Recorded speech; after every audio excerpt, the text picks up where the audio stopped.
Well, thanks, Ross, for the lovely introduction. I didn't know this was coming. You would talk about all the degrees I have earned. That make me feel very old.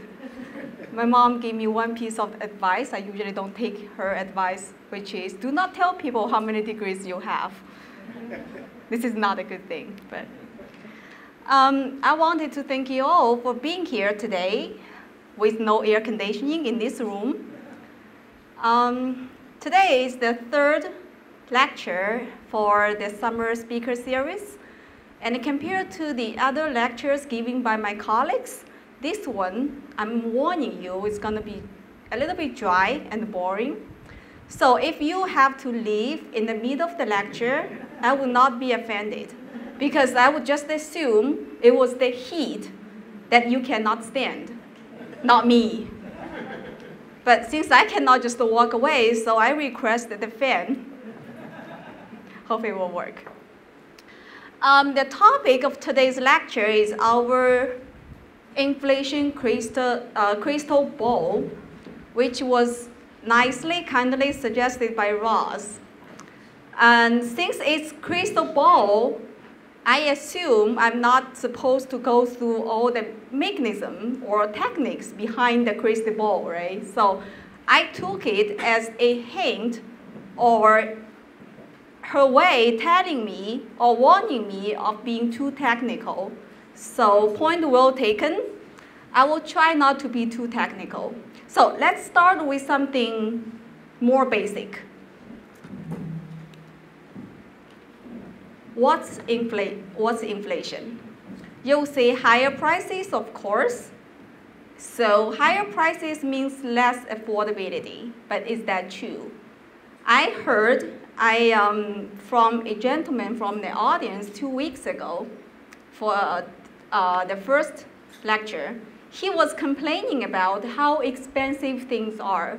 He was very particular about expensive pears. He said, I'm not sure if he's here today. He said, do you know pears in the US is about $3 per pound, which is not right, which is way too expensive. So to him, as a consumer, higher prices means less affordability. So inflation is something bad, something evil. But if you are a producer instead of being a consumer, higher prices could mean something good. Because with higher prices, you will be able to make more revenue. So is that really true? It's a black and white. Inflation is good, inflation is bad. Maybe there's more to it. So let's define inflation first. Broadly defined, inflation is growth in the general level of prices. I couldn't see my slides and didn't bring the notes. I thought I could memorize everything I wrote, but I couldn't, so. Here we go. Inflation, broadly defined, is the growth in the general level of prices. So how do we measure? How do we measure inflation? We have no argument about this definition, right? This is just growth in the general level of prices. But we have so many prices in the economy because we have so many items. So how do we measure inflation? How many price indexes do we have available that we can use? Interns, anybody? All right, I'll give you the hint first. The most famous or most commonly used price index, which is the Consumer Price Index, CPI, which is constructed and released by the BOS, Bureau of Labor Statistics, on a monthly basis. So what's the good thing about the CPI? It consists of so many items, hundreds of them. 450, I think. If I remember correctly, there are 200 categories. So what they do, they literally go to the stores every month, write down all the prices, and then they release and construct this price index every month. Well, they don't update those. We call it a market basket. We have 450 or 456, some number like that, in this market basket. They don't update it as often as we wish, but it is well representing households' spending habits. It basically covers most of things you purchase on the regular prices. But now, here's the problem. What's the drawback of the CPI? Yes, please. Different age levels usually have different needs than the whole population. Exactly. Exactly.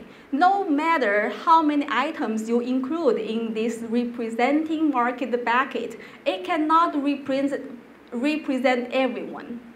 Like the gentleman was complaining about pears. I don't buy pears. So inflation to him sounds like horrible, but to me, I couldn't feel that. So everyone has different spending habits. And at the CPI, because we have this, did you? I was just wondering, over the course of the decades, those 456 items, have they changed? Yeah. Okay, and what determines what goes in and what goes out? The BOS, Bureau of Labor Statistics, they usually change the market basket once every 2 years. And just 2014, they added more, and they took something out. And then they also changed the weight to each item. They used to weigh food more, but now they weigh food less because people probably pay more on food before than now. We have like services like medical care, education, you actually pay more and you weigh more, you think they are more important. So they not only changed items or components in this market basket, they also change the weighting. And they do it probably once 2 years. So here's the problem.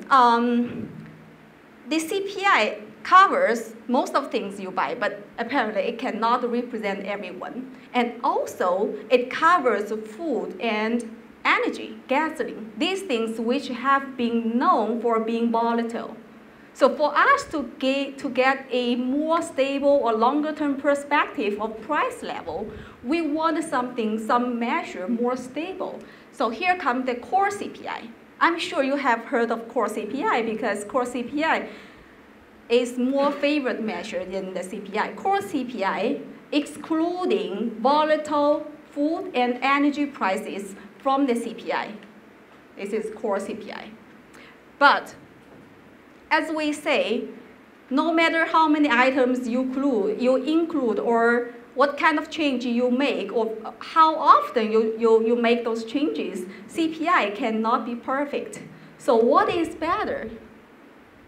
Here is another, I'm not saying this is better, it just takes a different aspect. This is called PCE, Price Index, Personal Consumption Expenditures Price Index. This is constructed by the BEA, Bureau of Economic Analysis. So, consumption, literally derive this price index from the consumption component of the GDP. So, interns, who can tell me what's the components included in calculating the GDP? Consumption, the first one. What's the others? Investment. And, yes, please? Government spendings, yes. What else? Net exports. Yes, exactly, net exports, thank you. So, this covers one component, which is consumption. And this is the real items we actually purchased. It's not just the market basket. Because if you have 450 items on the basket, but people probably don't buy it so often, or some people don't buy, like me, I don't buy pears. But this is consumption, which is actually what you and me purchased during a certain period of time. So someone would argue this is more complex, which is more, this is better measure than the CPI. And also, this is a favored measure by the Federal Reserve, the US Central Bank. When they are talking about inflation rate, they are targeting inflation, this is the inflation price index they refer to. So now, what is the target of inflation that the Fed has in the US? 2%, yes. How many of you know why it's 2%? It's not 2.5, it's not 1.5. Do you know why? Feel free to say you don't know, because I don't know either. And the bad thing is, I don't think they know.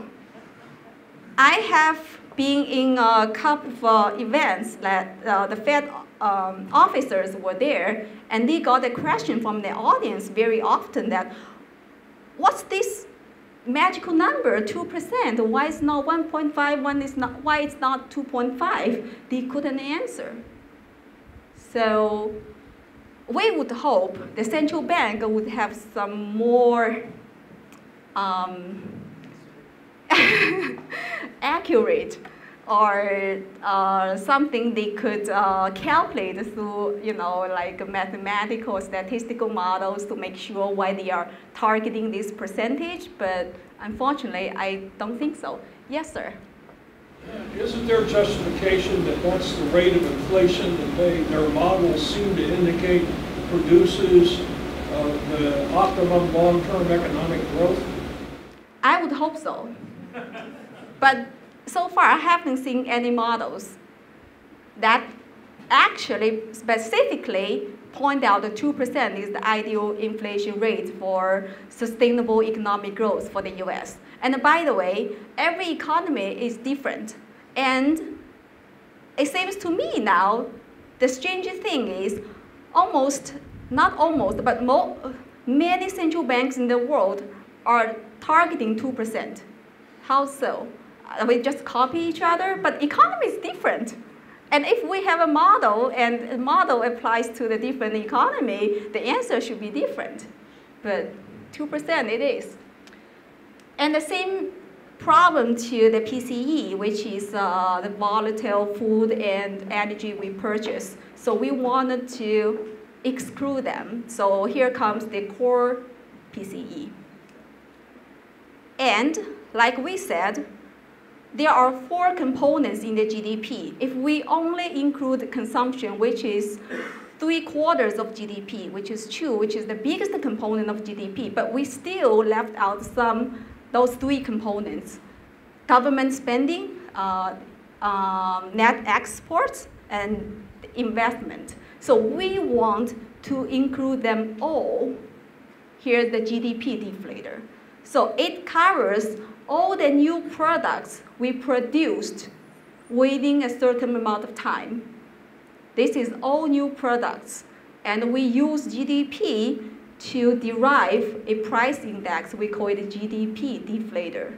But this one is not as popular as the other 2. And at AIER, we figured some people probably more stable price index like a core CPI, core PCE are more important to policymakers. But for individuals, we probably care more about food prices or energy prices, or the things we buy on a daily basis. So we came up with the everyday price index, which measures the items we purchase on a regular basis. And we also construct it and release it once a month. It's available on our website if you are interested. But in the narrow term, so far we are talking about the economy as a whole. What is the price level of all the items or all the prices in the economy as a whole? What if we just want to target one specific item? For example, the house price. So in the narrow term, inflation can refer to inflated prices for any particular items. Let's take a house price, for example. In 2015, the average price of new homes sold in the US was $350,000. Up from $345,000 $800 in 2014. So if you say, oh, the inflation based on the two prices, the inflation rate of new homes in 2015 in the US is about 4.3%. So inflation could be inflated price for any particular item. This is the narrow term definition. So after we measure inflation, you may argue there's no good measures so far, but there's measures available for us to, have some perspective about inflation. But next, I want to point out why we care. Why we come here and listen to a lecture talking about inflation and what's our inflation forecast in the future, right? So first of all, why is inflation critical to individuals' decision making? First of all, consumers. We are all consumers. This is not exclusive list. So you could be consumers, you could be savers, you could be investors. Maybe you are all of them. But for consumers, if I tell you the inflation rate of the new homes next year is 5% or 10%, would that affect your decision making in terms of buying a house?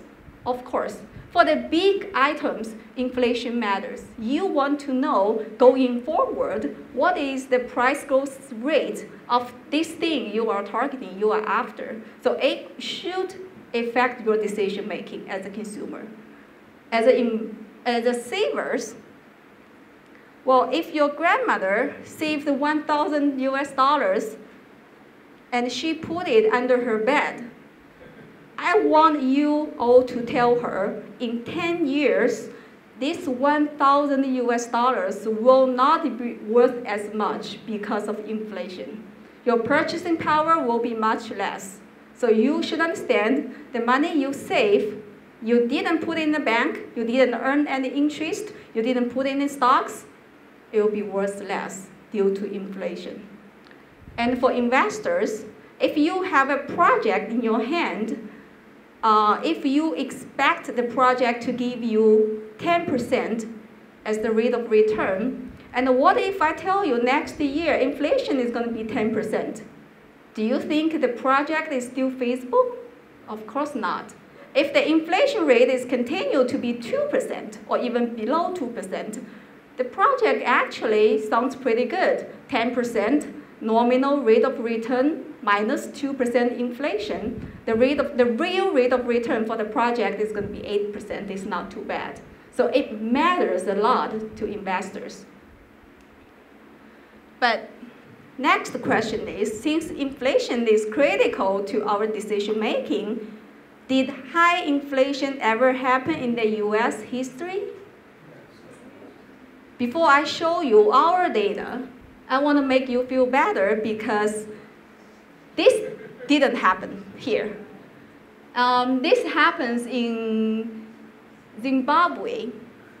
I don't even want to say how many zeros they have to November 2008. That's a lot of inflation. And that destroyed their economy, and they had to abandon their currency because of the hyperinflation. So we should feel better after seeing this. In the US, hyperinflation, I mean, that kind of hyperinflation did not happen yet. But let's look at in the US over time back to 1950 to present. Here is year-over-year CPI inflation. And maybe some of you still have the vivid memory. I don't. I'm sure interns don't. In the 1970s and early 1980s, things were insane. Inflation rate was up there to 15%. But fortunately, after 1980s, it went down a little. But now, apparently, it's been below 2%. This also is a concern. When it's too high, apparently it's a concern. But now we are struggling with the different problem which we consider the current inflation rate being too low. Well, throughout this history, we could blame this high inflation period here, we call it the Great Inflation. The Great Inflation from 1964 to 1985, within these 20 years, we call it the Great Inflation. We could blame on oil crisis, policymakers' errors, right, for that period. We could see the major economic theories just didn't work. But if we look at the whole history in the fiat money system, inflation exists. So next, we couldn't help wonder what causes inflation. So I want to point it out, there are different factors. They differ in the short term versus in the long term. In the short term, if we took Econ 101, I'm sure all the interns did, shifts in demand and supply change prices. You either love the demand curve and supply curve or you hate it. I loved it because it's very straightforward. When there's more demand, you shift the demand curve to the right. What's the result? Higher prices. But I call it a short-term factor because if there's more demand, it drove up the price, and the supplier or the producer would react. They would increase production. So with more demand, there will be more supply. And then the supply curve will move to the right as well, which drives down the inflation. So the price will go back to the pre-level. So that's why I would say the shifts in demand and supply change prices or affect inflation only in the short term. So what matters in the long term? Like throughout the whole history in the fiat money system, fiat money,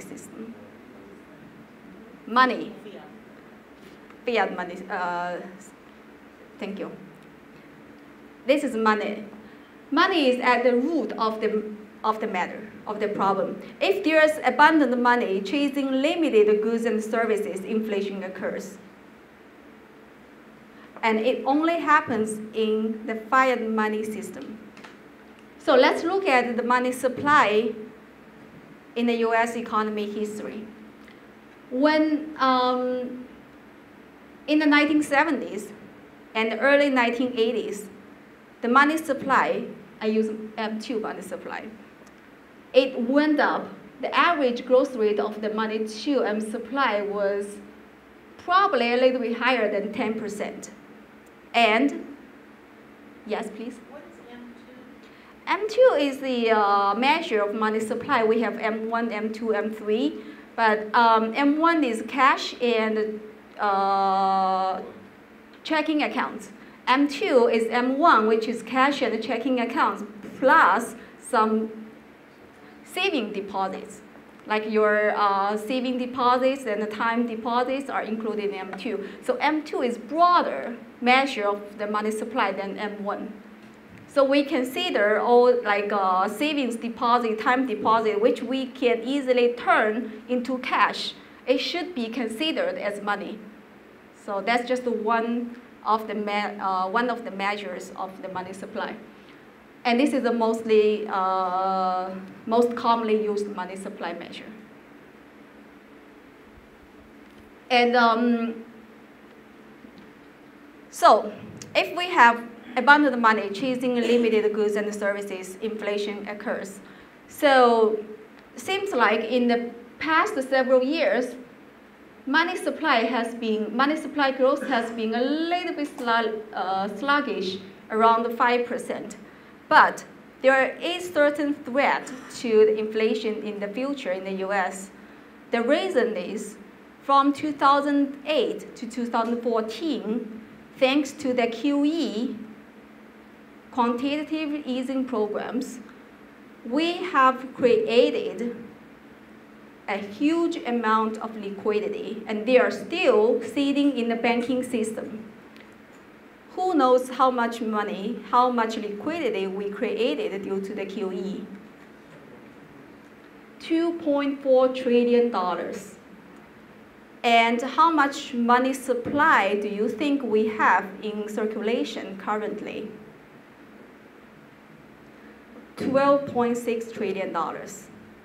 So 2.4 excess bank reserve sitting in the banking system compared to the total amount of money in circulation, that is 19%.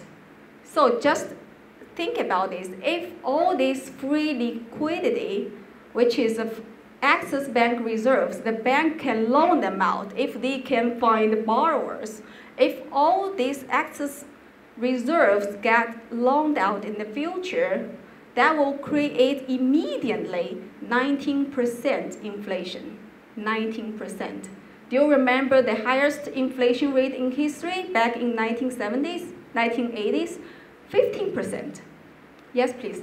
What about adding in the effect of all these credit card offers? Credit card actually is already counted within the money supply. Because if you get a credit from the credit card company, and they actually have the money in some bank or something, that's their asset. If they have this money and they deposit it in the bank, it's already counted in the money supply. Credit is included. Because somebody, you are using your credit card, you are borrowing money from the credit card company, right? Somebody got to have the money to lend you. And if I have the money to lend you, I have to save my money somewhere. This is money supply already.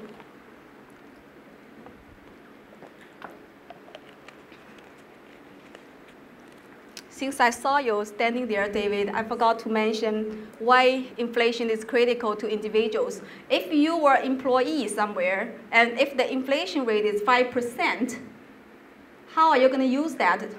You have to ask for a raise at least 5%. To keep your purchasing power. But I'm sure David would like to hear that. He's our CFO. But I would like you all know that inflation also matters if you are an employee. When you are asking your boss for a raise, this is the bottom. This is the lower bound that you should ask for as a raise, inflation rate. All right. Well, inflation matters. How to measure inflation is not perfect, but we still have some measures. Next, more importantly, what is the inflation rate in the future? We want to know what is the outlook, what we can expect, which we could use to make better decisions.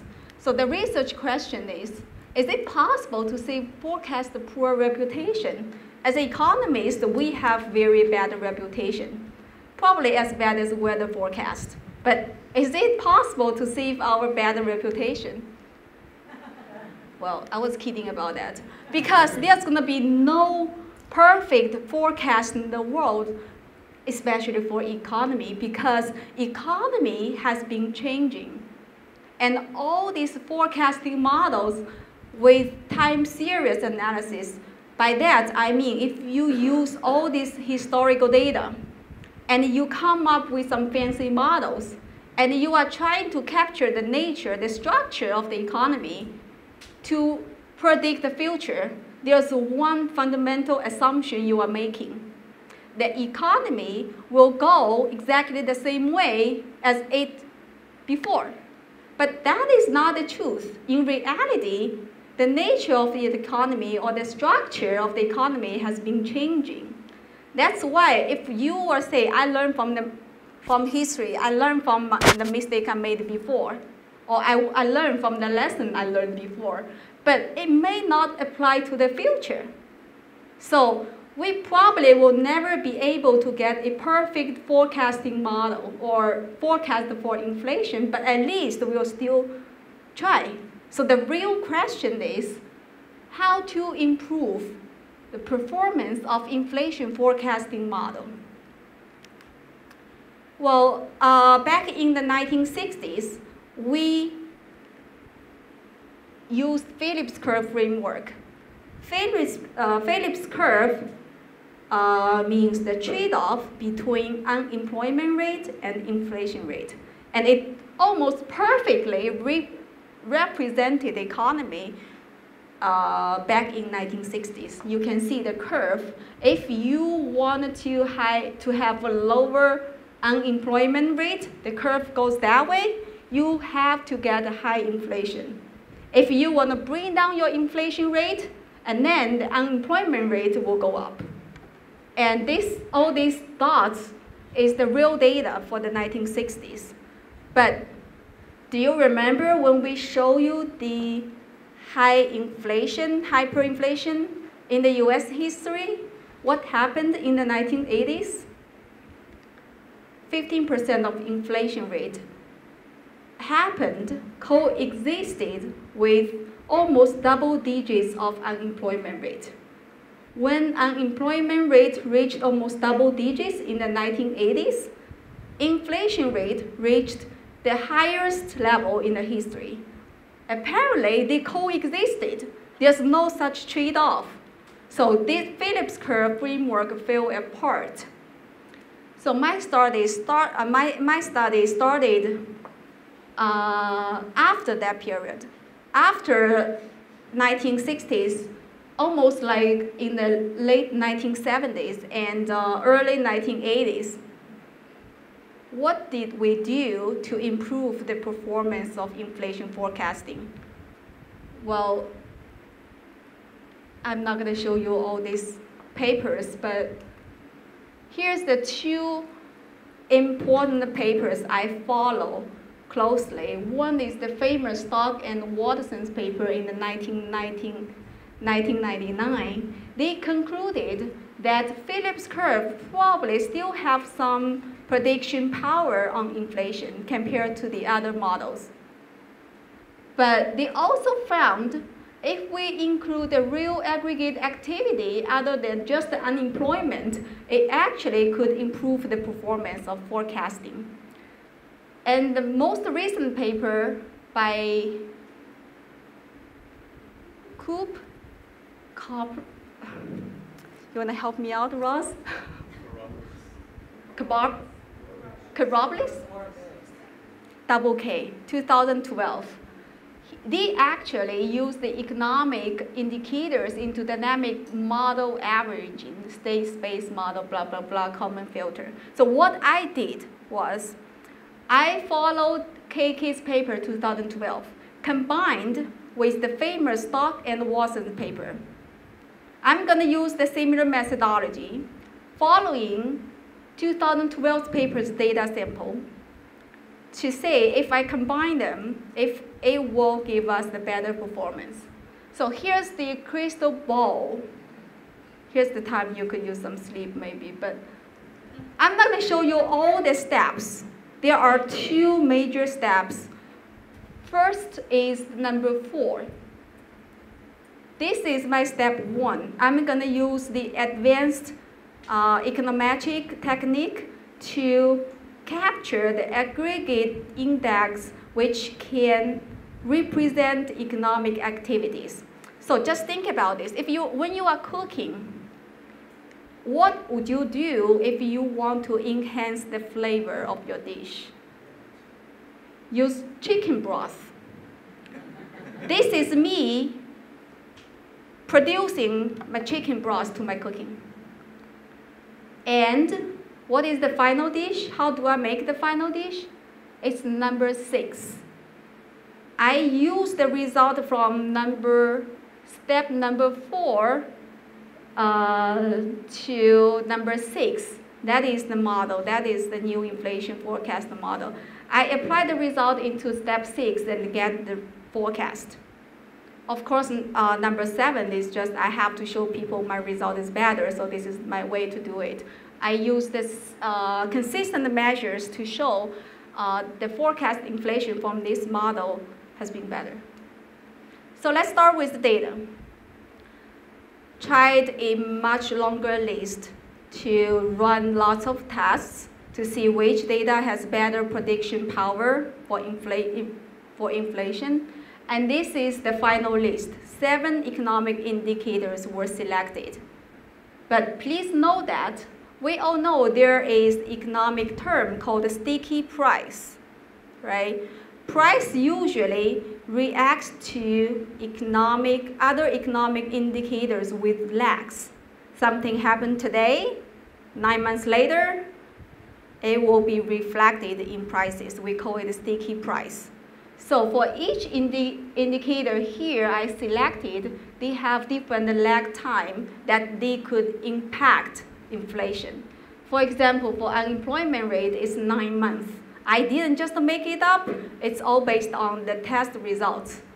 And for the real personal consumption expenditures, it's 4 months lagged. And this is my chicken broth making. Applying all the data, 7 economic indicators into this process, and here's the chicken broth. As we can see in the 1970s and early 1980s, this actually pretty well represented the inflation, the historical inflation. So I'm gonna apply this so-called economic activity index into my inflation forecast model. Here's the model. Well, if you guys are, interested in the techniques, the models, we can discuss it more tomorrow. We have a discussion at 9, right? So, but now let's skip this for now. Here's the result. First of all, I'm gonna start with the in-sample forecast. What's in-sample forecast?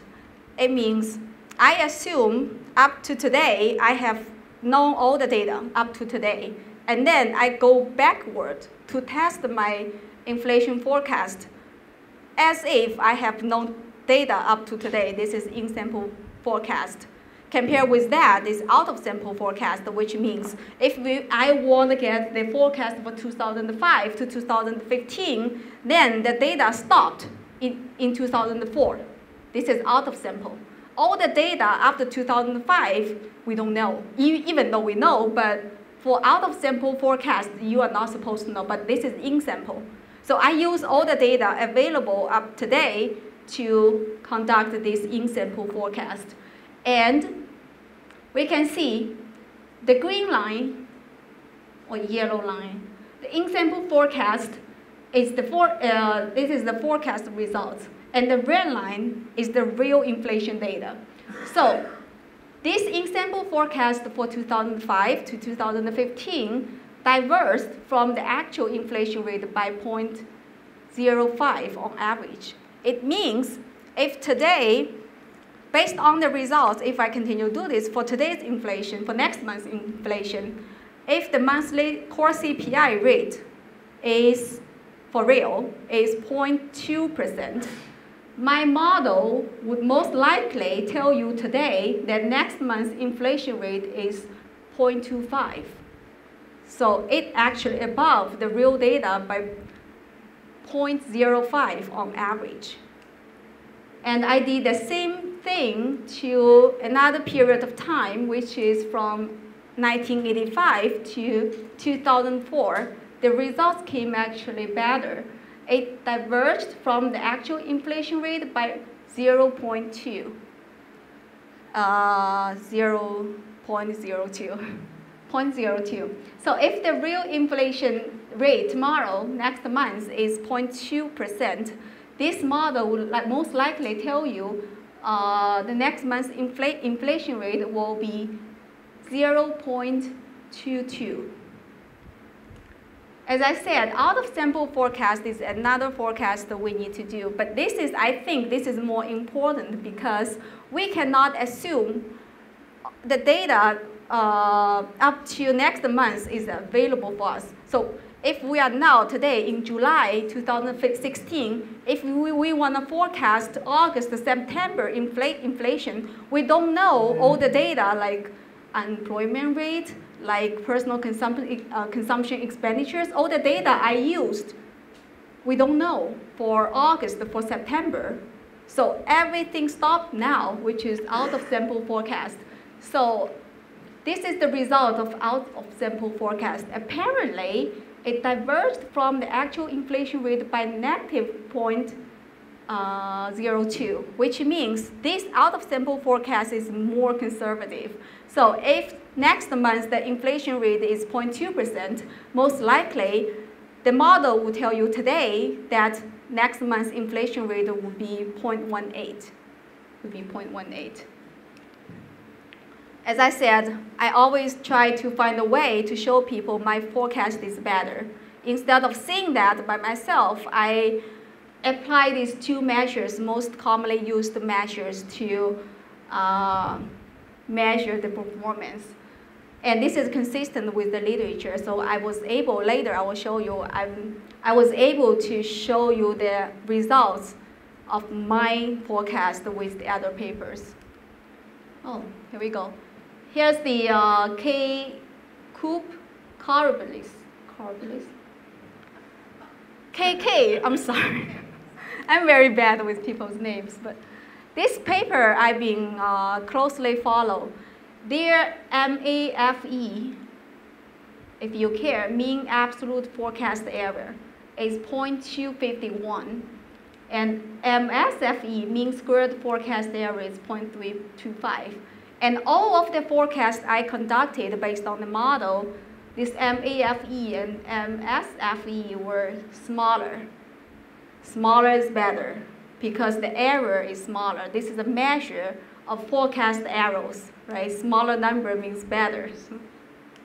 And I apply this model, of course, to the reality. So for the rest of the year, the average monthly core CPI inflation for the rest of the year from now will be in the range of 0.14 to 0.17%. And in the previous 6 months, the average was around 0.2 to 0.25. It means we are expecting a mild inflation for the rest of the year. I guess that's it. Any questions will be welcomed. Thank you.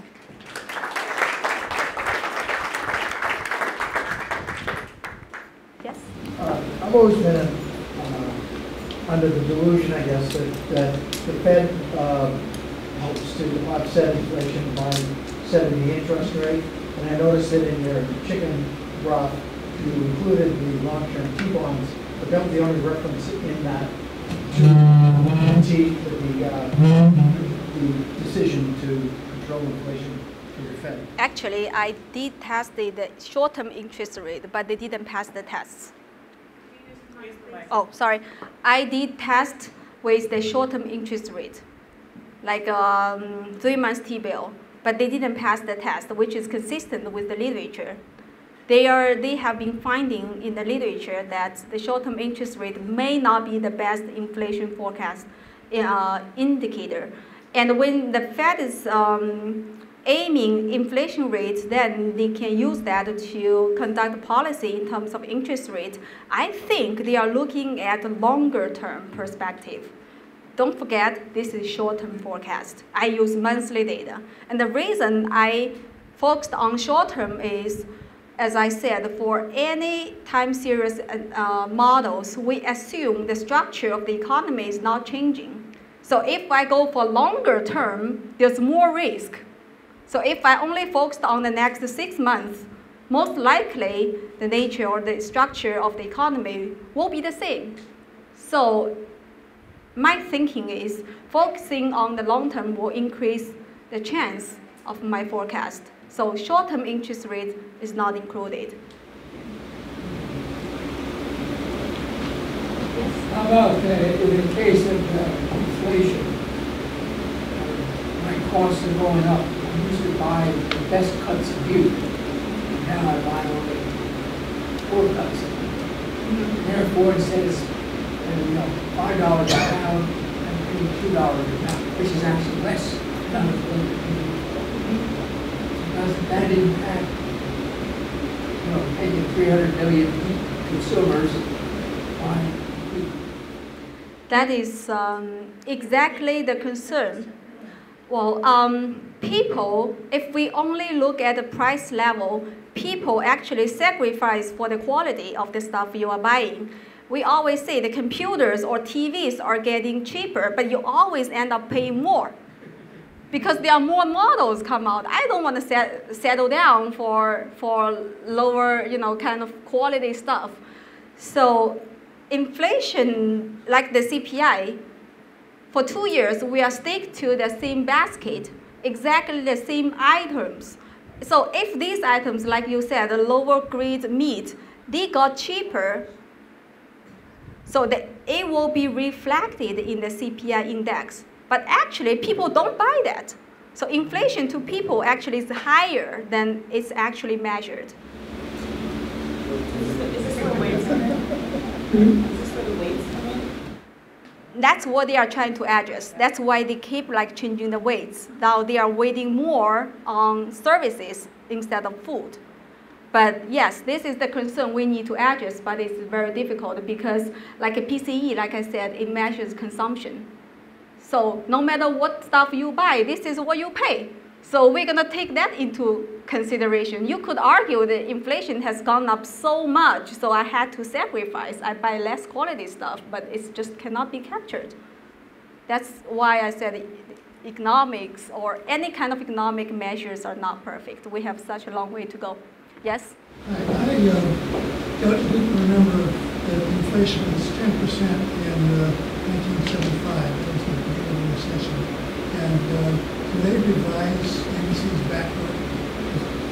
I was a chief economist then, and I think I would remember 10% if it had been recorded that way then. And we did have the oil prices, but your slide had the CPI at 10% in 1975. CPI was 10% in the 1975, and did anyone caught his question? Could anyone repeat his question for me? I couldn't hear very well from here. Can you say your question again? Yeah, I wondered whether they've revised the CPI index backward, because when I looked at her graph, the CPI index in that looked like it was 10% in 75, if I read the slide correctly.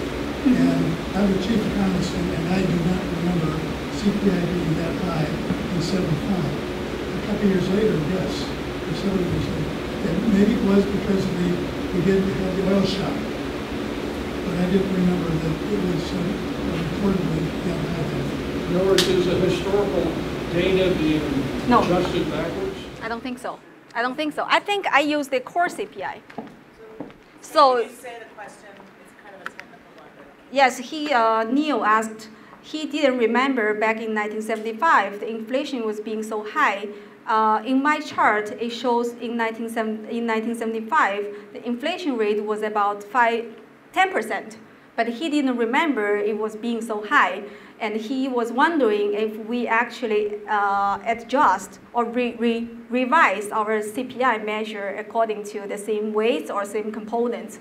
But I don't think so. I don't think they revise. And you said it could be the oil crash around that time period. So I believe the chart I showed you about the inflation rate was core CPI. Core CPI.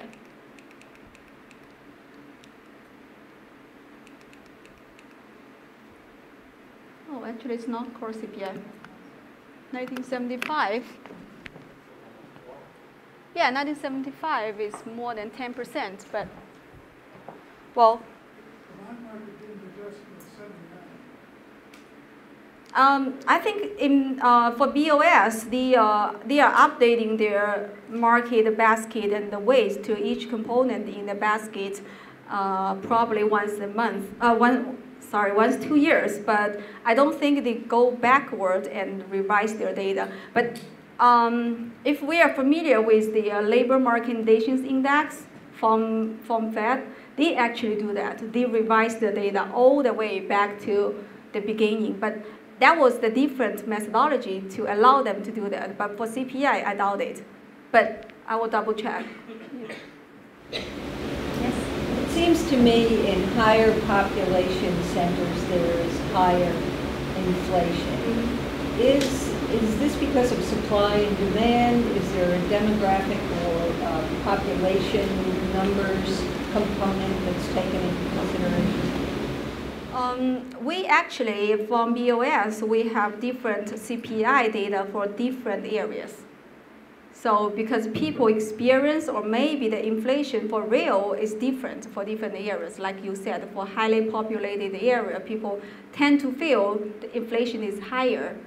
There are so many reasons for that. I think it's mainly driven by demand.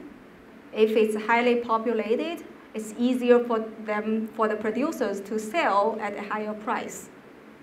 And, but on the other hand, I mean, supply could respond to it. They could always supply more to bring down the prices. So there are so many reasons for that fact. But if you are concerned with the different inflation rates for different areas, if you go to the BOS, they actually provide the CPI index for different areas, like for different states or for, for different areas. Yes? So I imply from your forecast that we're looking at an annual rate of inflation the next year or so, 1.5%? Well, I gave you the number is a monthly, but if you want to annualize it, I did it. It was about 1.7%. It's not too far from the current level, but it's sure there's no sign for runaway inflation in the near future. Even though I raised the concern about these excess bank reserves getting loaned out in the future, that will increase 19% of inflation immediately, but based on what we have seen in the current economic conditions, I don't think that will happen in the near future. At least it will not happen for the next 6 months. Heat. Thank you. Thank you.